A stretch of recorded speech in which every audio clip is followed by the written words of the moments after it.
106 অনুচ্ছেদে উচ্চ আদালত মতামত নিয়েই তো সংবিধানে তো অন্তর্বর্তীকালীন সরকারও নাই, কিন্তু সে মতামত নিয়ে তো সরকার আছে।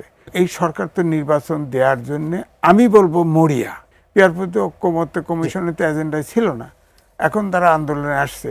তাহলে আন্দোলনটা কার বিরুদ্ধে? জামাত ইসলামী সহ বেশ কয়েকটি দল, 7টি দল, তারা অভিন্ন কয়েকটি দাবিতে এক কর্মসূচি দিয়েছে। তারা বেশিরভাগই যে কটা 7টি দলে দেখলাম বেশিরভাগই ইসলামী দলগুলো আছে সেখানে। এই সনদের মাধ্যমে যে সনদ তৈরি হবে সেই সনদেই নির্বাচন, পিআর পদ্ধতির নির্বাচন, জাতীয় পার্টি নিষিদ্ধ সহ আরও বেশ কয়েকটি দাবি আছে। প্রায় সবগুলো দাবি কাছাকাছি মেলে তাদের মধ্যে। তো এই যে জাতীয় পার্টি একই সঙ্গে, জামাত ইসলামী একই সঙ্গে আলোচনায় আছে ঐকমত্য কমিশনে, আবার তারা এই যুগপৎ আন্দোলনে যাচ্ছে। এই রাজনৈতিক কৌশলটা আপনি আসলে কীভাবে দেখেন? বোঝা একটা কঠিন। আন্দোলন হলে তার দাবিটা কার কাছে? সরকারের এগেনস্টে সরকারের কাছে দাবি, নাকি সরকার বিএনপির কাছে দাবি? কারণ এই আলোচনায় ঐকমত্য কমিশনে অনেক জায়গায় ধরেন 80টা সমঝোতা হয়েছে সংস্কারে, আর বেশ কিছুতে বিএনপি বিরোধিতা করেছে, নোট অফ ডিসেন্টও দিয়েছে।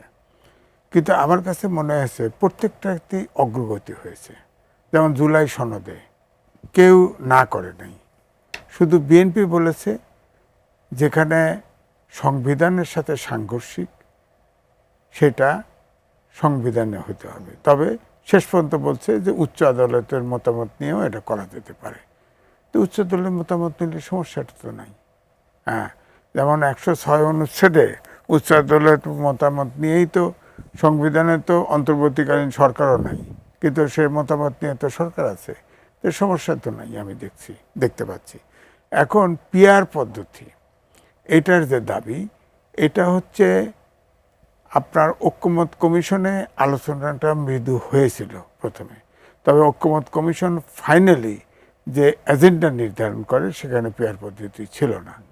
মাঝখানে একবার ঐকমত্য কমিশনে আলোচনা হচ্ছিল, মাঝখানে ওটা কিন্তু ইসলামিক আন্দোলন বাংলাদেশ একটা পিআর পদ্ধতি নিয়ে আলোচনা করেছিল, সেখানে এনসিপি গেছে, জামাত গেছে, তখন ইসলামিক ঐক্যজোট যায় নাই। ইসলামিক করছে তখন ওনারা যায় নাই। এবারে যে আপনার দেখা গেছে সর্বশেষ 5টি দল যুগপৎ আন্দোলনে থাকার কথা, কিন্তু আমি যতটুকু জানি ইতিমধ্যে এবি পার্টি এবং এনসিপি যুগপৎ আন্দোলনের ব্যাপারে এখনো 7টি দল আছে। হ্যাঁ, 7টি দল আমার জানা নেই।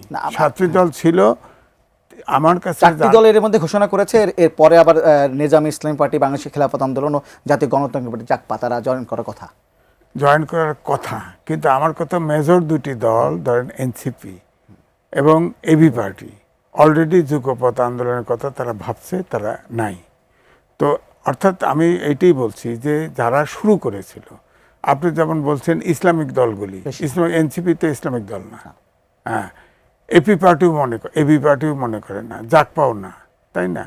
তো সুতরাং ইসলামিক দল তো সবাই না। আবার ইসলামিক দলে দেখেন, গুগল সার্চ দিলে দেখা যায় যে মুসলমানরা এক হতে পারে না। কেন জানেন?